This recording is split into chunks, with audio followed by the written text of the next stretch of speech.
और इस दौरान प्रधानमंत्री नरेंद्र मोदी और रूस के राष्ट्रपति व्लादिमीर पुतिन की जो बातचीत हुई वो भी आपको बता देते हैं। मुलाकात की कुछ तस्वीरें भी आपको दिखाते हैं। दोनों के बीच चर्चा हुई है, साथ ही ये मुलाकात की तस्वीरें आप देख रहे हैं। कजान रूस की ये तस्वीरें आप देख रहे हैं। ये टेबल आप देख रहे हैं जहां पर कई लीडर्स मौजूद नजर आ रहे हैं। समिट में कई सदस्य, क्योंकि 35 सदस्य इसमें शामिल बताए जा रहे हैं, 5 अंतर्राष्ट्रीय संगठन हैं। और ये तस्वीरें आप देख रहे हैं प्रधानमंत्री नरेंद्र मोदी की और रूस के राष्ट्रपति व्लादिमीर पुतिन की, जिनके बीच बातचीत हुई।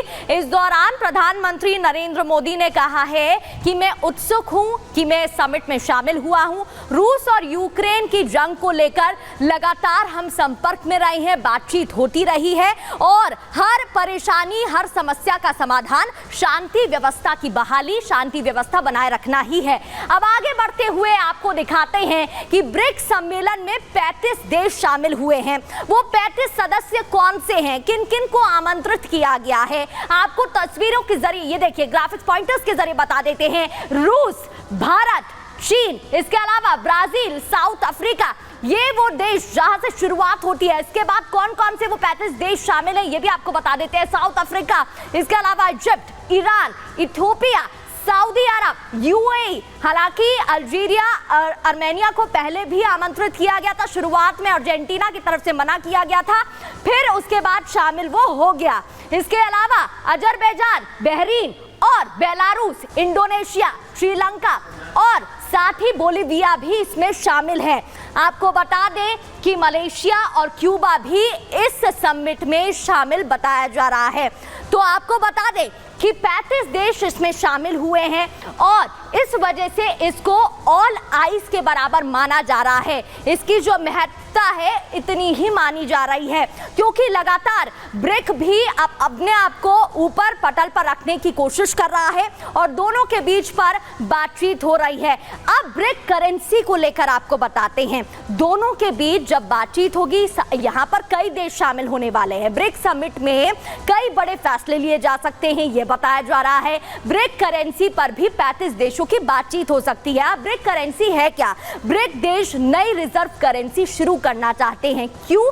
क्योंकि डॉलर के प्रभुत्व को टक्कर देने के लिए, यानी कि जो डोमिनेशन डॉलर का है उसके प्रभुत्व को टक्कर देने के लिए इसकी बात हो रही है। इसके अलावा डॉलर के दम पर अमेरिका लगातार प्रतिबंध लगाता है। चीन के साथ अमेरिका की ट्रेड वॉर जारी है और रूस पर अमेरिका ने प्रतिबंध लगाया हुआ है। अमेरिका की दादागिरी खत्म करना ही इसका मकसद है और जो छोटे देश है, चाहे ब्राजील की बात हो, उन्हें ऊपर लाना, उनको ग्रो कराना, आर्थिक तौर पर उनका डेवलपमेंट हो। नई करेंसी से अंतरराष्ट्रीय वित्तीय सिस्टम को चुनौती दी जाएगी और ब्रिक्स देशों की आर्थिक ताकत भी बढ़ सकती है, ऐसा भी माना जा रहा है। इस वजह से ब्रिक्स करेंसी को लेकर लगातार बातचीत हो रही है।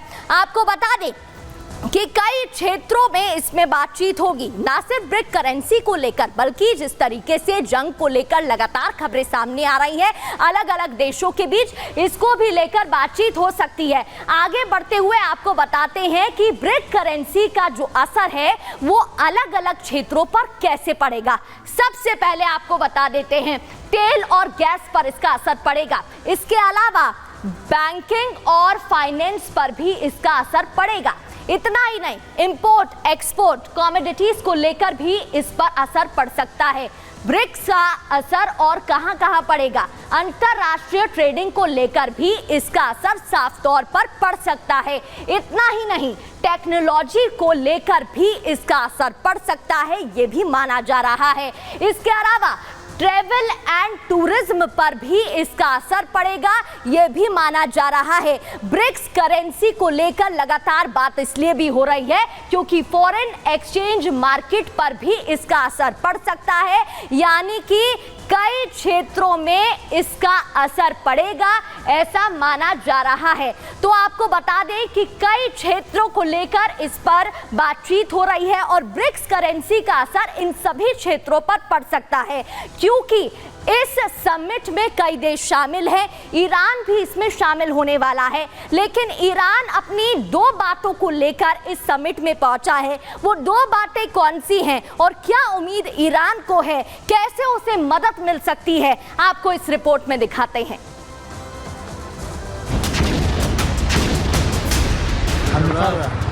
Hi.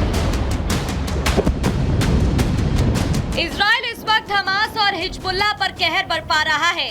दोनों ही आतंकी संगठनों के आकाओं को इजराइल ढेर कर चुका है।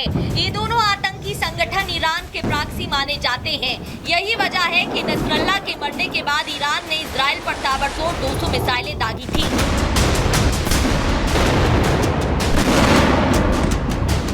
इजराइल पर हमले के बाद से मिडिल ईस्ट में तनाव बढ़ गया है।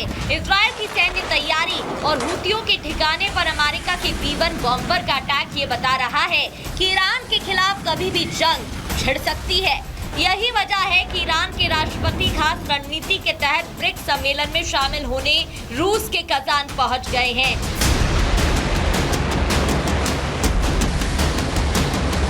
भारत और ईरान के रिश्ते काफी अच्छे हैं। भारत और ईरान के बीच सालों से व्यापारिक रिश्ते भी रहे हैं। अमेरिका के प्रतिबंधों के बाद भी भारत ईरान से ट्रेड कर रहा है।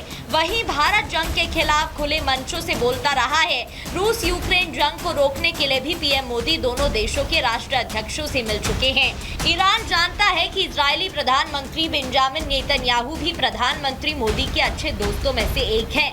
ऐसे में अगर जंग को टालने में पीएम मोदी अहम भूमिका निभा सकते हैं। यही वजह है कि ईरान के राष्ट्रपति मसूद पेजेश्कियन ब्रिक्स सम्मेलन में पीएम मोदी से द्विपक्षीय वार्ता कर सकते हैं। साथ ही भारत से जरूरी मदद मांग सकते हैं। ब्रिक्स समिट में मसूद पेजेश्कियन एक पंथ दो काज की रणनीति लेकर पहुंचे हैं। अगर भारत की मध्यस्थता के बाद भी जंग नहीं टली तो पेजेश्कियन रूस और चीन से हथियारों की मदद वाली रणनीति को आगे बढ़ाएंगे। सूत्रों की माने तो पेजेश्कियन और पुतिन के बीच भी द्विपक्षीय वार्ता संभव है, जिसमें मिडिल ईस्ट में फैल रहे तनाव पर चर्चा होगी। साथ ही इजराइल और अमेरिका को रोकने की रणनीति भी बनेगी। अमेरिका से रूस और चीन की अदावत बहुत पुरानी है। ऐसे में माना जा रहा है कि अगर इजराइल ने ईरान पर हमला किया तो रूस और चीन खुलकर ईरान की मदद कर सकते हैं। ऐसे में ये जंगी आग पूरे मिडिल ईस्ट में फैल सकती है। Bureau report, Republic Bharat. आप समझने की कोशिश करिएगा, इस मंच पर 35 देश एक साथ इकट्ठे होंगे, लेकिन उन देशों में से कुछ देश ऐसे भी हैं जिनके रिश्तों में खटास देखने को मिल रही है या कभी खटास रही होगी। अब आपको सबसे पहले भारत चीन के बारे में बता देते हैं। भारत और चीन के बीच सालों से तल्खी रही है, ये देखने को मिला है। हिंदू महासागर में चीन घुसपैठ कर रहा है और बेल्ट एंड रोड अगर इनिशिएटिव की बात करें तो उसको लेकर भी टकराव की वजह देखने को मिली है दोनों ही देशों के बीच में। हालांकि रूस की एंट्रेंस के बाद, रूस ने जब इनिशिएटिव लिया उसके बाद दोनों ही देशों के बीच रिश्ते सुधरते नजर आ रहे हैं।